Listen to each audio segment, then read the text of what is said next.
Semua orang bilang Anda harus berani bicara. Mereka bilang Anda harus menghadapi orang-orang yang menguras energi Anda. Mereka salah besar.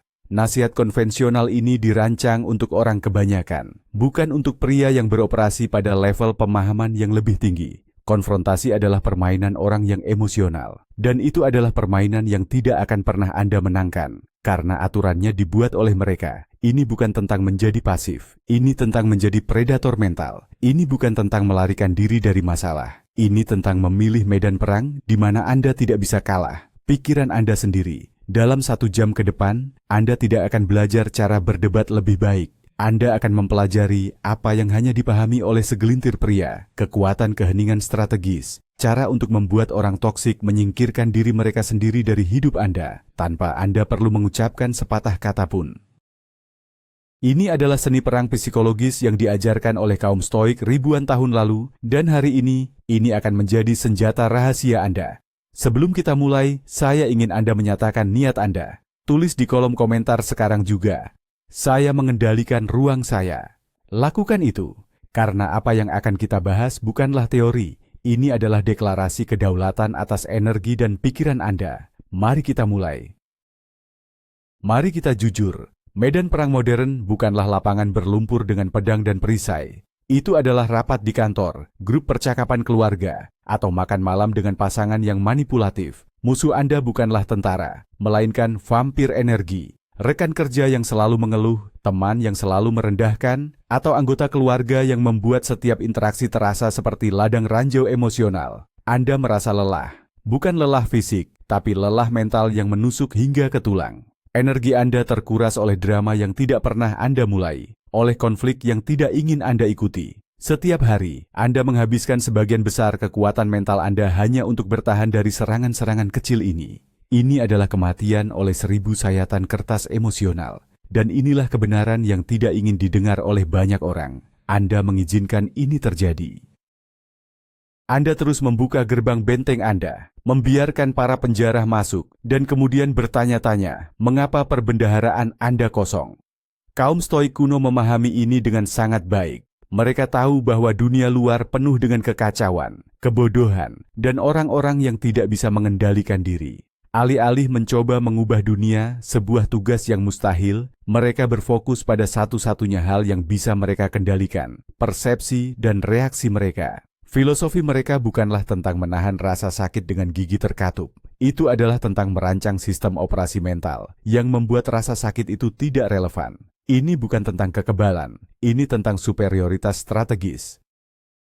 Prinsip pertama dan paling fundamental adalah memahami benteng batin Anda. Pikirkan pikiran Anda sebagai sebuah benteng, sebuah kastil yang dikelilingi oleh tembok tinggi dan parit yang dalam. Tidak ada seorang pun yang bisa masuk ke dalam benteng ini tanpa izin Anda. Perkataan, tindakan, atau pendapat orang toksik adalah seperti anak panah yang ditembakkan ke arah tembok Anda. Mereka bisa membuat suara, mereka bisa menggores permukaan batu, tetapi mereka tidak akan pernah bisa melukai Anda di dalam, kecuali, dan ini adalah kuncinya, Anda sendiri yang menurunkan jembatan gantung dan mengundang mereka masuk. Orang toksik membutuhkan reaksi Anda. Itu adalah bahan bakar mereka, validasi mereka. Kemarahan Anda, frustrasi Anda, kesedihan Anda, itu adalah piala bagi mereka. Itu membuktikan bahwa mereka memiliki kuasa atas Anda. Ketika Anda tidak memberikan reaksi, Anda memutus pasokan bahan bakar mereka. Api mereka padam karena tidak ada lagi oksigen emosional dari Anda. Ini bukan pengabaian yang pasif. Ini adalah penolakan aktif untuk berpartisipasi dalam permainan mereka. Anda melihat anak panah itu datang, Anda mengakuinya, dan Anda memilih untuk tetap berdiri di atas tembok, mengamati dengan tenang saat anak panah itu jatuh tanpa membahayakan. Inilah yang membedakan seorang pria yang dikendalikan oleh keadaan dengan seorang pria yang mengendalikan dirinya sendiri. Yang pertama adalah seorang tahanan di bentengnya sendiri. Yang kedua adalah rajanya. Sekarang, mari kita bicara tentang strategi praktis. Strategi kedua adalah pengurangan bertahap, bukan amputasi mendadak. Masyarakat modern terobsesi dengan tindakan dramatis. Putuskan hubungan mereka, blokir mereka, konfrontasi mereka. Ini adalah nasihat yang kekanak-kanakan karena mengabaikan kompleksitas hubungan manusia dan seringkali menciptakan lebih banyak drama daripada yang dipecahkannya. Seorang stoik tidak bertindak gegabah. Dia adalah seorang ahli strategi. Alih-alih melakukan amputasi yang berantakan dan menyakitkan, dia melakukan pengurangan yang lambat, metodis, dan nyaris tak terlihat. Bayangkan orang toksik dalam hidup Anda sebagai keran yang terus-menerus meneteskan air berlumpur ke dalam wadah energi Anda. Tindakan dramatis adalah mencoba mematahkan keran itu dengan palu, berisik, kacau, dan mungkin merusak pipa. Pendekatan stoik adalah dengan perlahan-lahan memutar keran itu hingga tertutup. Hari ini, Anda membalas pesan mereka 1 jam lebih lama dari biasanya. Minggu depan, Anda terlalu sibuk untuk mendengarkan keluhan mereka yang ke-10 kalinya. Bulan berikutnya, Anda menolak undangan mereka dengan sopan tanpa memberikan penjelasan yang panjang. Setiap tindakan adalah putaran kecil pada keran itu. Secara individu, tindakan-tindakan ini tidak signifikan. Tetapi seiring waktu, aliran toksisitas itu melambat, menjadi tetesan, dan akhirnya berhenti sama sekali. Anda tidak pernah mengumumkan perang. Anda hanya membuat kehadiran mereka dalam hidup Anda semakin tidak relevan, hingga mereka menghilang dengan sendirinya.